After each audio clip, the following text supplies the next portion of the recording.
Hey, Gabriel. Hey, Gabriel, Jose. Where are we today? Surprise me. Dare to surprise me. We are at our go-to Lone Star. It's quiet enough to record. You're moving in 4 days. I am. It was a safe solution, so we're here. That's true. But yeah, I mean, as we mentioned the last time, I think that we're getting to a point that we should just rename the podcast to Gabriel's Go to Lone Stars. Gabriel's Go to Lone Star. Gabriel's Go to a bar. Single bar. We're not going to tell you which one. just guess, dear audience. But what did we watch this time? This was your pick. I don't know if you did it on purpose that it's the 15th anniversary of this film, but it happens to be the 2006 critical darling by Pedro Almodóvar, Volver. And you can say that correctly if I'm... Volver. Yeah. Volver. Yeah, it's close enough. Yeah.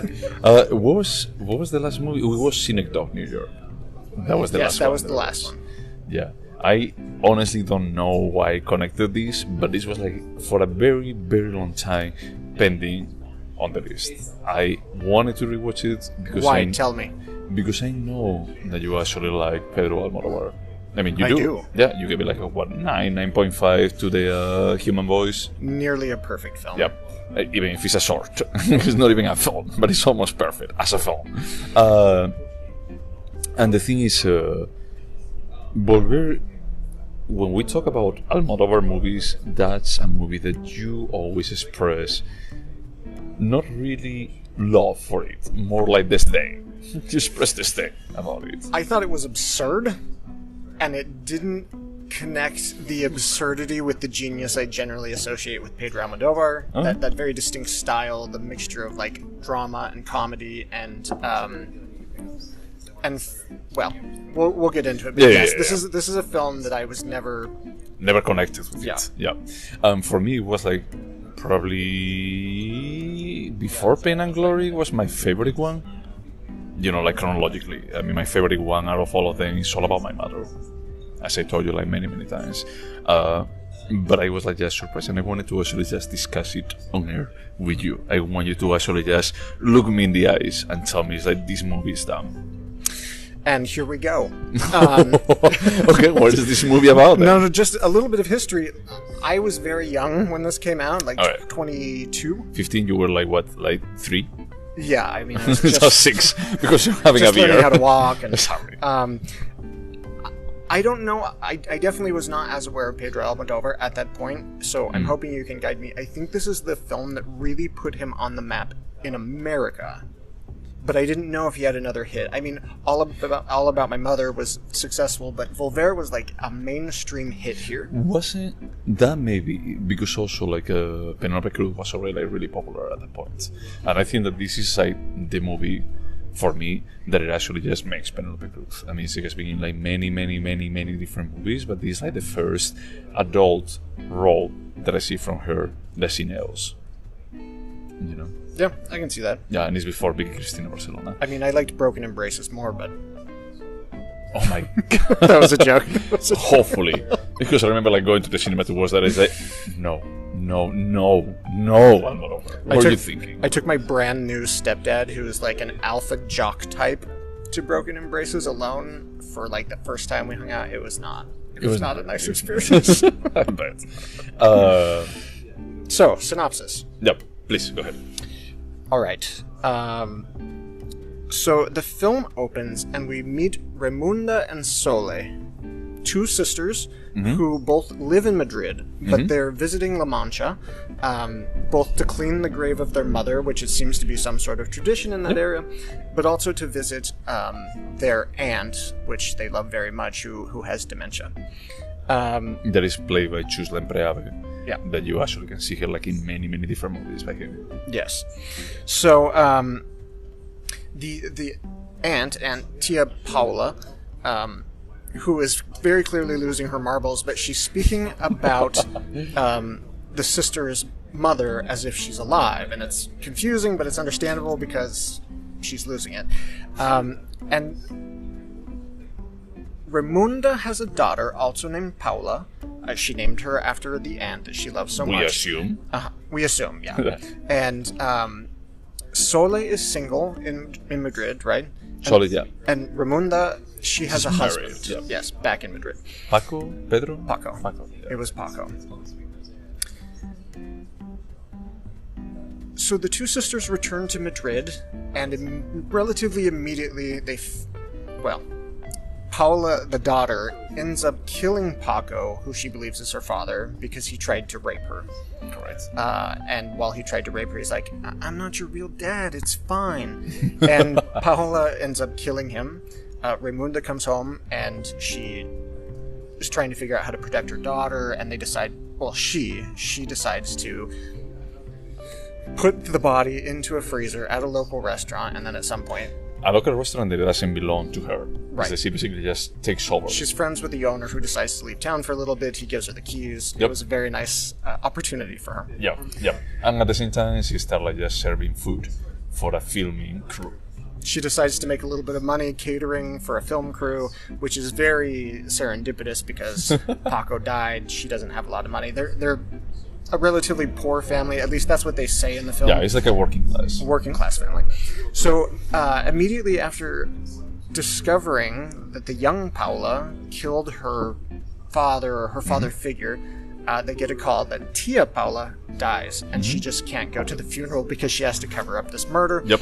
So Sole goes to La Mancha alone and encounters the ghost of her mother.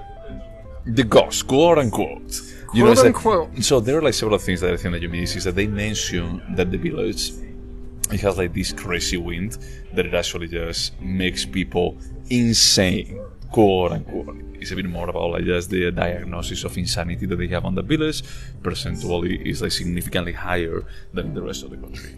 And they do mention that this village in particular is very superstitious. Yep, extremely superstitious. So we actually see, and they even like just the aunt mentioned that from time to time he sees the mother.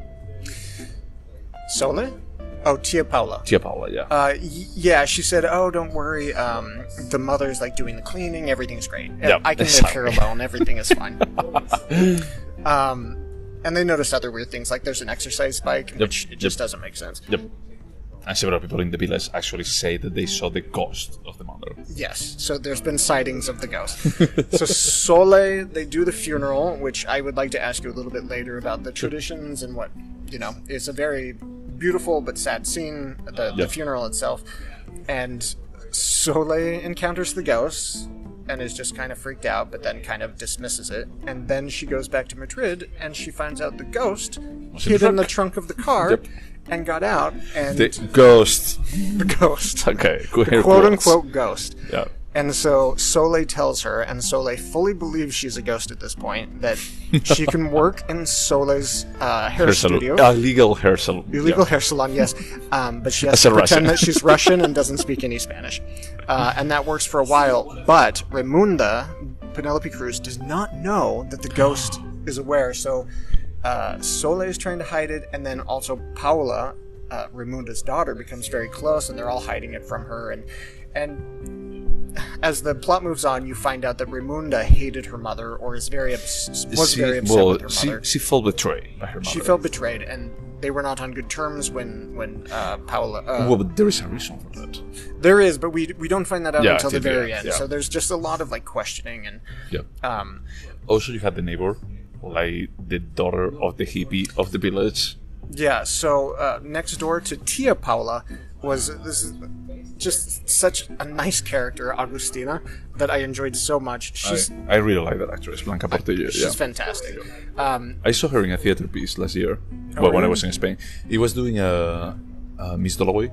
Oh, wow. Yeah, and she's really talented. She comes from you remember in All About My Mother, Tony Cantó, like the guy, the transsexual. Yes.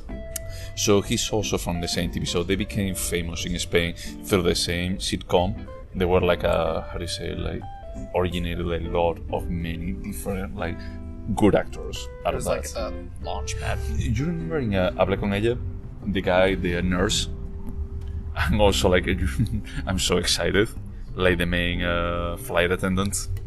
Oh yeah. That guy is also from the show. Is that there were like many different actors. So they and graduate actresses. from television into Pedro Almodóvar's troupe. Yep. No, that show was good. It was like smartly written. It was hilarious, and the actors were like really good. So there's this neighbor Agustina who's more like family to all of them. But she's taking care of Tia Paula while the girls are in Madrid. Agustina's clearly sick. We find out at some point she has cancer, and we find out that Raimunda and Sole's parents died in a fire, and the same day that they died in the fire, Agustina's mother went missing, and Agustina has no idea if she's dead or alive, why she left. And as a side note, her sister is like a soap opera star in Madrid. I'm getting very detailed. But anyway, but there is like a lot of stories. There's a lot. So this is a 2-hour movie, and there's almost dialogue the entire time. Like, there's no long shots of like a drive or anything. And so then, huge spoiler alert, Raimunda finds the mother. The mother finally admits she's not a ghost, she's just alive, and she faked her death, and she was so tired of her husband cheating on her, and she caught her husband in bed with Agustina's mother, and she lit them on fire, and so the ashes that everyone thought was Raimunda's mother was the cheating... Agustina's mother? Yeah, the cheating partner of her father. And then we find out that... the reason that Raimunda was so upset with her mother was because her father was sexually abusing her, and she thought her mother knew or she was upset she didn't notice, as she says at the end. And actually, it was Raimunda's father who got her pregnant, so Paula is both her daughter and her sister. And the mother felt so ashamed that she didn't know, that she just couldn't bear to exist, and so she took on this role of a ghost, and she took care of Tia Paula that had dementia, and she just never showed anyone anywhere. And then ultimately she moves with Agustina. She moves in with Agustina as a ghost to take care of her until she dies, and there's a promise between Raimunda and the mother that they will rebuild their relationship, and that's it. That was a lot. I'm sorry. No, I mean, it's fine. I mean, it's something that when I was watching I almost realized that there is a lot of stories here. A lot. All of the characters are well developed, with the exception of the daughter, but she plays a very important plot device, and there's not much to teenagers anymore. She's a MacGuffin, she's a bit more so you actually just killed your father after he abused with your father figure, but also at the same time it's like Raimunda got abused by her father and he didn't do anything about it, So, that's the plot, and So do you like it? After like the 15 minutes of describing the plot? Do you like it more than the first time? I think that I did, but I still have the same complaints, and you brought this up earlier. They consistently blame the wind for psychosis or insanity or not being yourself, and then this idea that people just embrace this woman as a ghost because they think she's a ghost. And I'm like, are these people... And I know this is a drama and comedy. Is the comedy that the women are so stupid? It's not about like being stupid. It's a bit more about like just making the parody of how superstitious rural Spain is. It's like probably that area in of La Mancha, and I wanted Galicia. To ask you about La Mancha specifically. Yeah, I mean, I'm not that familiar with La Mancha, but I can tell you that Galicia, the rural Galicia, is superstitious, like to nowhere. It's crazy how superstitious they are. But today, would they believe a ghost was coming if they saw a physical person? This is what I just find unbelievable, and if you say it's a parody, it makes more sense. I think there is a bit more of a magic realism. I think there is more like, okay, just use a bit of imagination. It's not really reality, but it's like just given that they are superstitious, that they have that in the back of their mind. Even like by nowadays, like scientific standards, they're going to be like, oh, you exist after touching them. It's like you still want to use that piece of imagination. I think that is like what he's doing. I think that Pain and Glory is true that it's completely autobiographical, but I think that this movie is like the first one that he actually wants to really look into what was the reality of La Mancha. So, to go back to your question, did I like it? I did like it, but I'm trying to think of some other movies where we were like, culturally we missed out on something. Culturally, I missed out on something in Volver. That's a perfect example. Yep. It's the Brazilian film Yep. where we're like, there's clearly a lot here, and we just are not equipped to understand it. But that's the reason why I'm here. For actually just explain whatever you miss. So I'm willing to hear it. I genuinely couldn't figure out, like, is the comedy that they're so dumb they believe the wind brings insanity? I mean, there is a bit more of the lack of credibility. Imagine that you actually accepted that someone is gone. That someone dies. That is that you say it's like this person for 10, 15 years. Well, it's not 10 years. 10 years? I think it was only 3. Oh, only 3? Yeah. I could be wrong, but I think they talk about how their parents died 3 years ago and they came back to clean the grave. Yeah. So it may be only 3 years, but it's that you actually came to terms with it. That this person is gone. And I did find that interesting. Yeah, but it's that you actually have enough time. It's not like about like 1 week and then suddenly you find them. It's that you actually process it, you actually came to terms, you were like through the grieving stage, and then suddenly it's like you see this person and you feel it's like, well, actually all these legends, all these bullshit that they told me when I was little, maybe it's true. Maybe even if I can trust them, it's like maybe I should actually respect them, because there is also a bit of a respect to the elders perspective on this. That is I'm not going to be like just challenge them or anything, because she never says that she's a ghost. It's actually when she's asked if she's a ghost, she's like, no, I'm not. I'm alive. I'm just like, you're dumb. That's part of the joke. There is a bit more that you grew up with that culture and you're going to be accepting it as part of who you are. Even if you try to move, to one of the biggest cities in the world, is that you're still going to be like just keeping this in the back of your mind. And I think that he also saw it in Pain and Glory. There is a part of the story is like him shooting about La Mancha. About like how he grew up. Is that he never... Almodóvar grew up in La Mancha? Yeah. He's where he's from. Okay. It's a bit more about like you never leave behind what brought you to this point. And I think that's interesting. And there's exactly what they're doing. It's like physically, is that we could say that this makes no sense, but we are raised for saying like it can, And I do think there's a richness to the script, which I haven't read the New York Times review, so I don't know how I feel about this film. I also don't know who wrote it. I'm guessing it's Almodóvar. It's him. He writes most of his scripts. So in the opening scene where there's all of these women ritualistically cleaning the graves of people they love, the two sisters are bickering just a little bit, and Penelope Cruz says something that's not overtly hostile. She says, our mom was lucky that she died in the arms of the person that she loved the most, and she did love our dad the most. And like, it means nothing in the opening scene, and then when you find out it's like 15 minutes before the end of the film, you find out the story, and like you go back. There is a bit of a hint, about when Agustina, the neighbor, says about like, I just want to know, just ask your mother if she shows up to you. Wink, wink.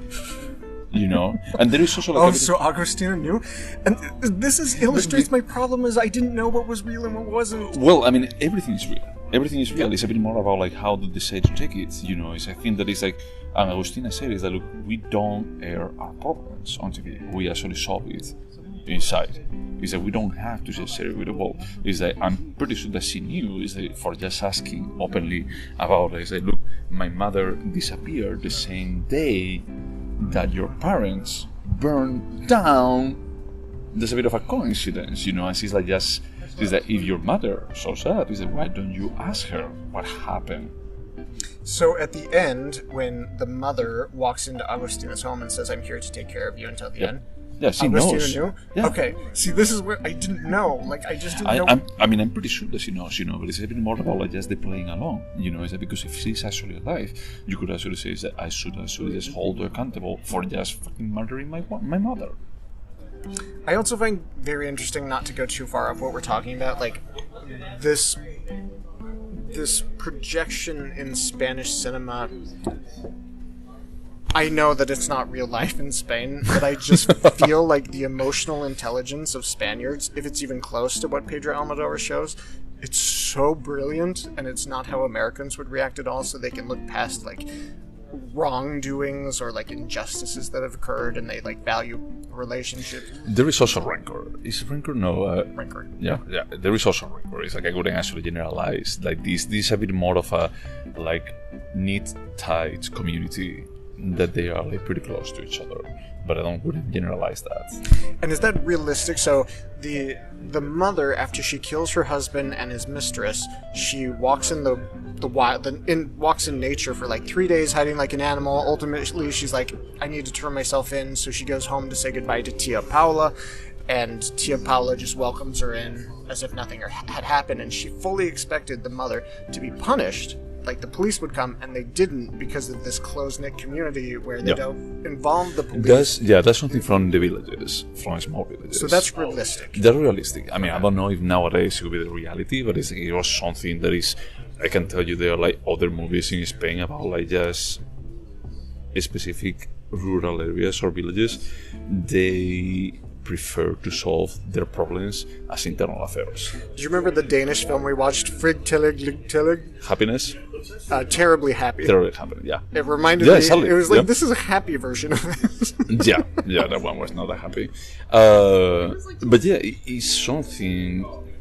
If you actually think about it, is that there are like many movies from Almodóvar, like women in the verge of a nervous breakdown, that they also follow that. Is that there is like plenty of stuff that happens in the movie that is not exactly legal, but it's a bit more of a group of people that they decide to keep it, like inside them, about like, I understand it. They have like that kind of emotional intelligence that you were saying about like, I understand that you have to do something that is not legal, but it has to happen. Yeah, they find justice outside of the formal system that's in place, and they're able to forgive each other, which in America would be like lawsuit, I'm turning you in, like fuck you. No, we don't have that need. We don't have that need. Even like when I was little, I used to watch more American cinema than my parents and my family. I used to use a lot. It's like, we should just put a lawsuit on that person.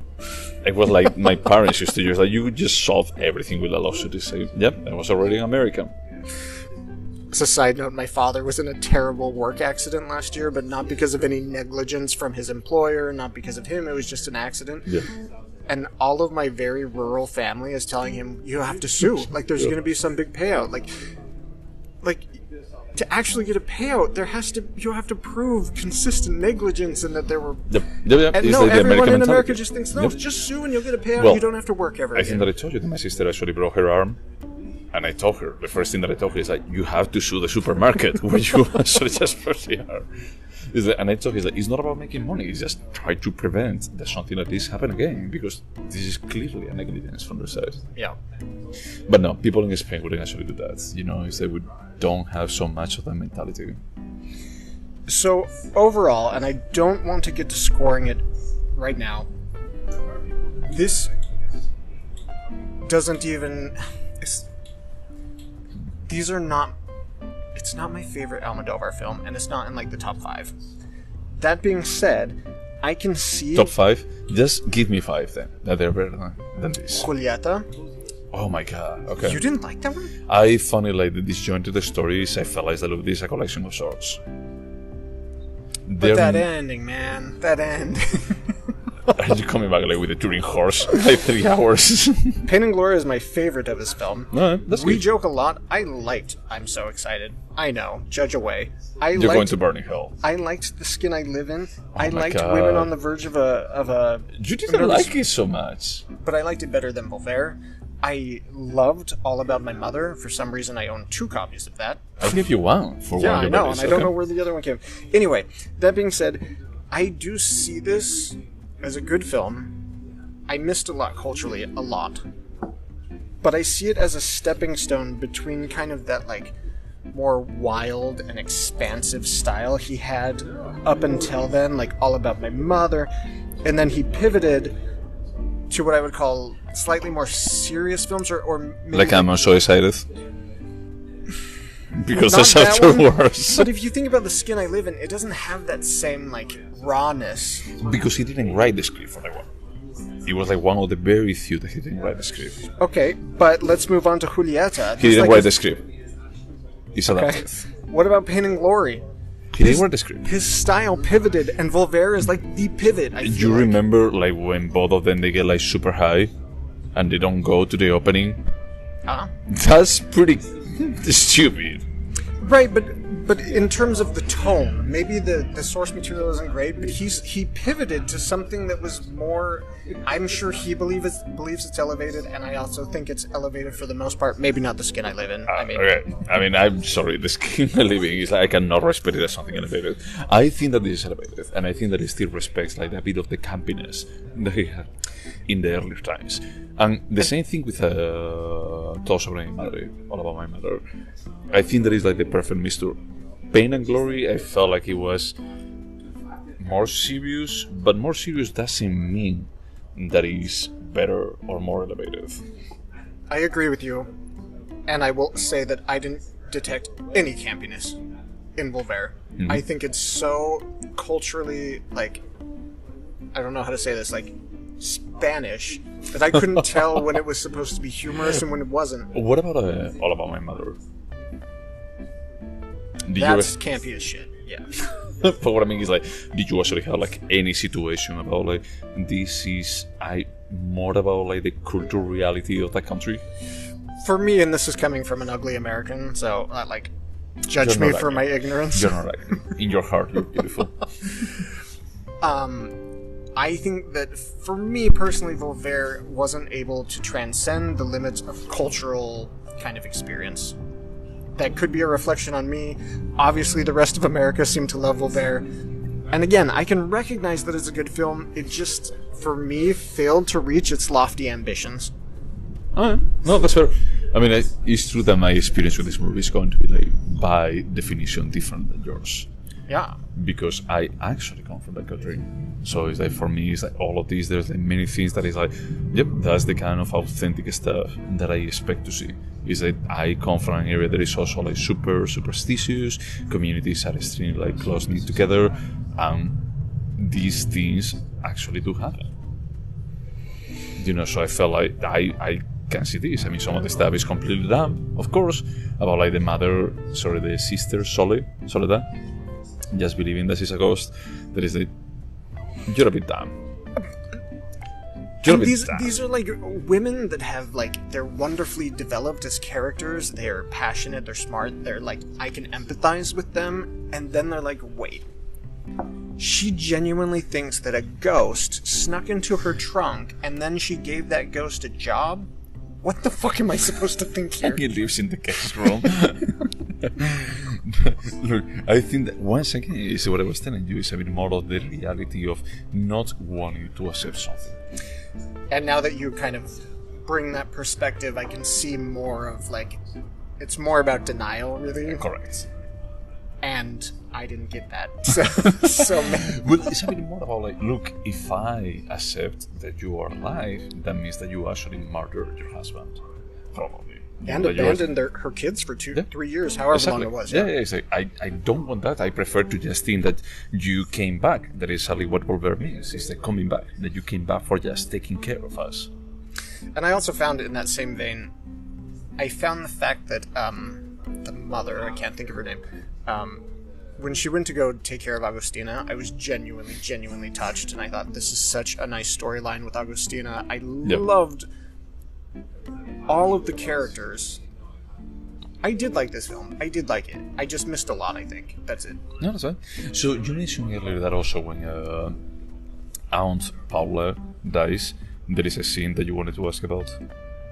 I just wanted... So there's a funeral scene where all the women are dressed in black and they're all kissing each other, and it was a really nice scene, and I just wanted to ask you, like, is that... Yeah. That's a... Oh, yeah. In you know, like ladies in a village, they're going to be like dressing completely in black, you know, like when someone dies, someone that is like pretty beloved for the village, and they're going to go to the cemetery, they're going to go to the mourning session, you know. So that's absolutely authentic. Rural, yeah. So, something my husband, who's from Argentina, and I talk about a lot is just this, like, this focus on the individual in America, and like, other countries focus on the community, which I think is super, super beautiful. Yeah. But also, I just can't relate. As a lifelong American, I'm like, why would I care if the neighbor does? Yeah, no, that's pretty interesting, because you actually connected with other movies from Almodóvar. And it's true, most of the movies from Almodóvar, they take place in Madrid or Barcelona. They take place in large cosmopolitan cities. And this is one of the few that they actually take place partially in a village.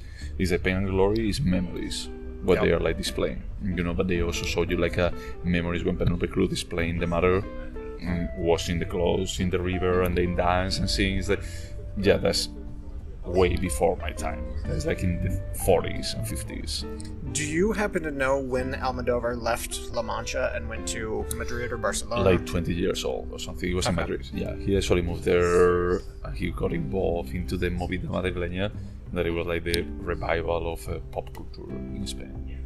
Like with the death of Franco. And he used to work for Telefónica, that it was a mobile carrier, telephone carrier in Spain. And basically he did like Kevin Smith, that he sold like some stuff that he had. He has money to co-workers, and he sold Pepe Lucibon y otras chicas del montón. Oh, really? Yep. And he become like a bit more of a subterfuge kind of thing, like underground success, like wow, this is very edgy, but pretty silly at the same time. He's like the young waters from Spain. And then he did Entre Tinieblas, I think that it was the second one, also in black and white. And then he started like just growing in popularity. Que he hecho yo para merecer esto, Kika. And then when he exploded in popularity, that I think that was the first big hit in the States. It was Woman in the Verge of Universe. Yeah. He was nominated. So his first feature-length film was it Pepe Lucibon? Yeah. Or Folle For the first thing, that's a short. Is it? Okay. Yeah, a short like Salome, and this is the first. So I was thinking that I'm relatively familiar with what Almodóvar has done in the last 30, maybe 25 years. I would like to see some of his early stuff. Is it too? I mean, Entre Tinieblas, Dark Habits is bizarre. It's about like a convent of nuns, and all of them, they are like in drugs, prostitution, and stuff like that. And there is like this criminal that is like running away from justice, and she just gets there and is like just in shock. I'm like, oh my god, these nuns are crazy. And let's see what else. So the one that I really wanted to watch with you, I love High Heels. I think that this is great. But The Flower of My Secret, it has like a couple of really amazing scenes from a visual perspective. I think it's like when his visual language starts like just solidifying. But the story revolves around a screenplay writer couple, if I recall correctly, and the story that they are writing is about a woman that her daughter kills her husband, and then they actually just like put it in a fridge and then just buried somewhere in the forest. Oh, that sounds familiar. Yeah, I don't know. Yeah. But it was like the kind of thing that when I was reading about it, it's like, okay, that's interesting, because that's exactly the story that he just brought back like 25 years later. Yeah, in my super long synopsis, I didn't mention that Raimunda puts her husband. Oh, I did mention it. Puts her in the freezer, but they bury it on a riverbank. And actually, both of them, they live together. Sorry, they actually met in the village. Well, it was. I'm glad you asked me to watch it. I do have a different perspective, and I did find this as compelling as the things that we watched by him recently. Mm-hmm. I was just missing that cultural key to unlock, like, what's parody, what's funny, what's like. So something that you mentioned, or you were joking about before we started recording, is that this felt really, really long. Is it true? So no, that was you can say no. You can say that it is. It was mostly joking, but I'm not against subtitles. You know I'm not. I'm not that ugly of an American. God, okay. But when we watch Synecdoche, New York, and I can glance at my phone or something, like it's a very different experience. Whereas you have to watch like the screen the entire time. It didn't feel long. I was a little resentful that it demanded 100% of my attention. So if I ask you to watch In the Mood for Love, you'll be like complaining. I mean, I'm just mentioning like like another movie that is like neither of us can actually just watch it without subtitles, because I can watch this without subtitles, and I can also watch like Cynic Dog without subtitles. Well, I can find it with dubbing. Maybe just as we move forward, I'll watch Almodóvar films dubbed. You're going to fucking burn yourself for that. No, this movie, I was joking with Jose, who thinks that I hate this movie, and I've been pretty critical. You told of it. me. No, I've been very critical about it the last 10 years. 10 years since we actually met, yeah. No, it didn't feel that long. I honestly feel like they could have cut 15 minutes out of it. Like if it was 1 hour and 45 minutes, I don't think we would have lost anything. Sure. But I truly think that one of the best skills Almodóvar has is bringing to life these incredibly rich, well-rounded female characters. So when we ask ourselves the question, do I think it could have been better? My answer is probably no. But maybe. Maybe. It's a maybe. Okay, so we go over the questions now? Let's do it. As you started like just answering the last one already. All right. So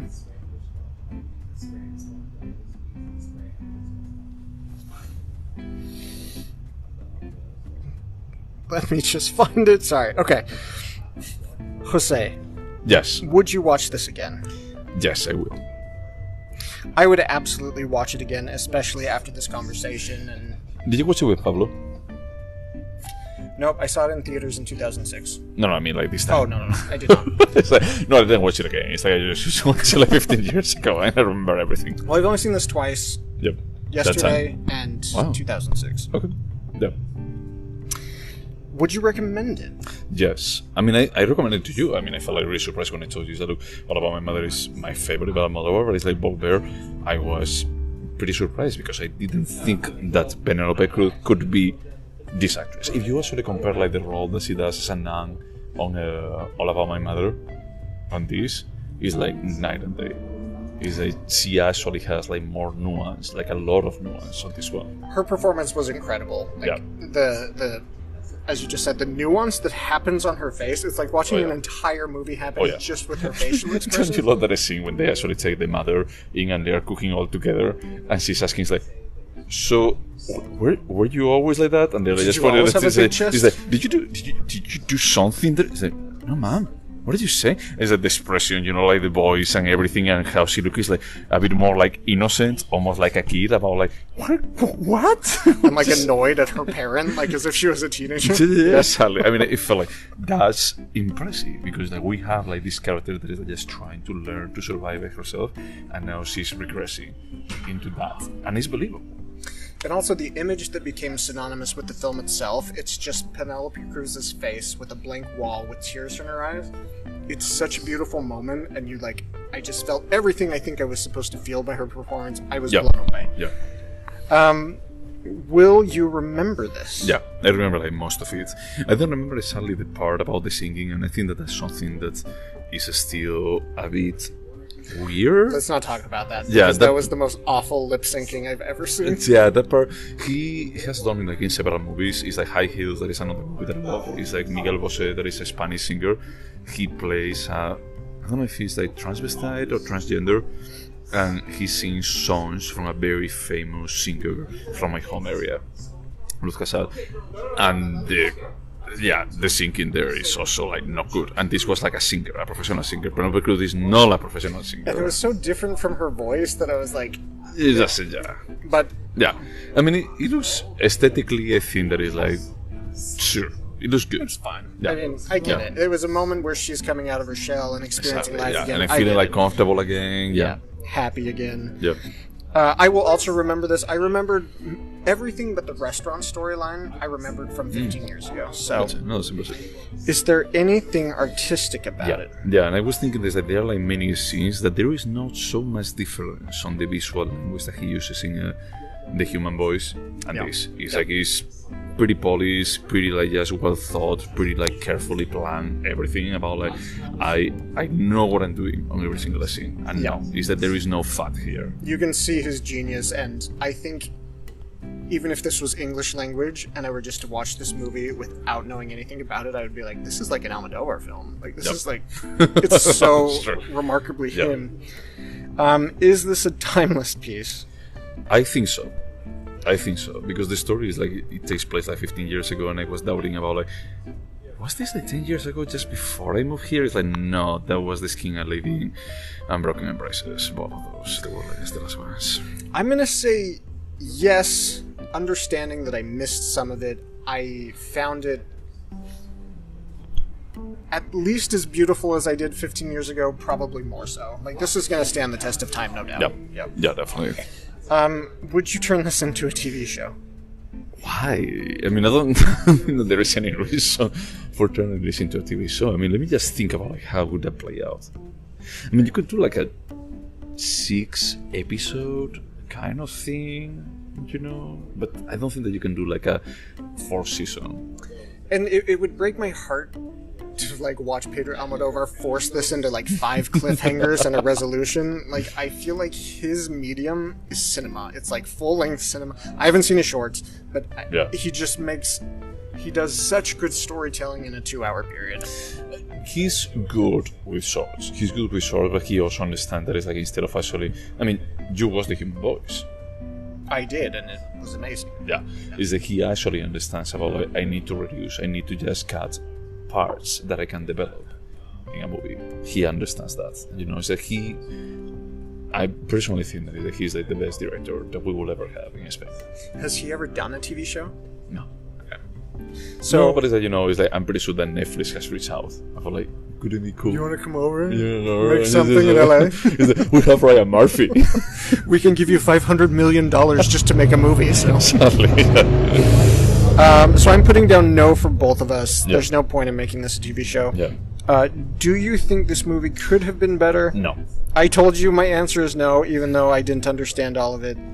Well, okay, but it's like, in the case, it's like this movie that is trying to actually just show up like what is the transition from you grew up in a small village and then you move to the big city where some things don't make sense, you know, like their ghost is that kind of stuff. Is I think that it's like, even if you don't understand it, you know, from the cultural reference, is that you can get it, you know. Is that you don't need to understand the details, but I mean, it's a bit more about, okay, Madrid is a big city, they show me like big places, but at the same time is that they have like this small village that they always like display the contrast. Hence the part about the TV show, you know, there's like when she goes there, is like she feels like completely out of place, about like, this is not my reality. I don't belong here. And I admired that character so much for just saying, I thought I could, bye. I can't. Yep. So, again, my answer is no as well. I wouldn't pretend to know how to improve at Pedro Almodóvar's work. It's so absurd. So, all that's left is to score. This was your pick. So you have to score first? I'm going to say an 8, because this is a good film that I didn't quite get. Okay, no, that's completely fair. An 8. And can you remind me what was my score for The Human Voice? An 8. I'm going to give this an 8.5. 8.5. Yep. Alright. Well, because you actually just touched on why I think that this is better, is that there is like way more development. There is like a ton of storylines that they are happening here, and they feel like they converge properly. Is that there is I think that The Human Voice as a stylistic exercise is incredible. It's one of the most stunning things that I see. Is that this is not only stunning from a stylistic perspective, it's also stunning for me from the script perspective. I don't go to 9 on above because I think that is not the best. I think that also like just having so many stories, some of them they don't get anywhere. Do you remember what you gave Pain and Glory, just out of curiosity? We didn't analyze it. Oh, that's right. I went to watch it and I told you that it's like, you have to watch this, because I knew it's like, this is your movie. I also feel like, first off, I think this movie is a mixture between Synecdoche, New York, and like Women on the Verge of a Nervous Breakdown. Okay. But it's a different thing. This was just like, Tilda Swinton, take this brilliant work and make it a show about you, whereas this is like, let's show a community of women and allow them each to shine. What did I give The Human Voice? Did you give it a 9 or 9.5? I think I gave it a 9, which is it's accurate. I do think The Human Voice is better, but it's also just very different. It's hard to compare. It's not apples to apples. Yeah, it's what I was telling you. So, and I said is in aesthetic, you know, and it's like from that perspective, it's incredible. You know, it's that this is not about aesthetics. It's like it still works like that, but it's a bit more about like just displaying a reality. It tries to be realist, and I think that the human voice as a theater piece turned into sword kind of thing, it does an amazing job. Well, I'm happy you asked me to watch it. One, because you've given me a crash course into Almodóvar over the last 6-7 years, Yep. which gave me more context to understand this. And two, I needed to give this film another chance, which I ended up liking it. It's a good. It's a great film. I will say that. Yes. That's good wording. So, as this was my pick, what is the next one? Well, as we mentioned, Jose's moving in 4 days. We will record one last podcast. It's not the last one in person, but it's the last one in person for a while. For now, yeah. I didn't have anything I wanted to watch. Jose did. So I said, you, as my going away present, what do you want to watch, Jose, on our last night in San Francisco? So, we didn't travel like too many times together. You know, it's like we went to New York and we went to Carnival too together. And the time that we went to Carnival, I made you guys watch a movie that is like one of my favorite terrible movies ever. Because besides good cinema, I also like terrible cinema. It's like as I was telling you earlier with restaurants, it's like I like really good restaurants and terrible restaurants. Run of the mill restaurants, just skip them, man. It's like I like the extremes, you know. And the movie that we watched that time and I want us to rewatch is Showgirls. And honestly, when you said that, I was like, there's not a more perfect goodbye Jose than watching Showgirls together. And the at funny my thing place. is, like, it's going to be like the second Paul Verhoeven movie that we watched in 2 months. Maybe we could make it a double feature. With what? L. We already watched L. I'm not watching L ever again. I'm sorry. And if I said that I was going to be like watching it again, I lied. That's fine. That's fine. So next episode is Showgirls. Yeah. And to all those people out there listening to us, thank you so much for listening. And wash your hands. Yeah, even if you don't have to wear a mask, but just keep you washing your hands. Okay. Bye.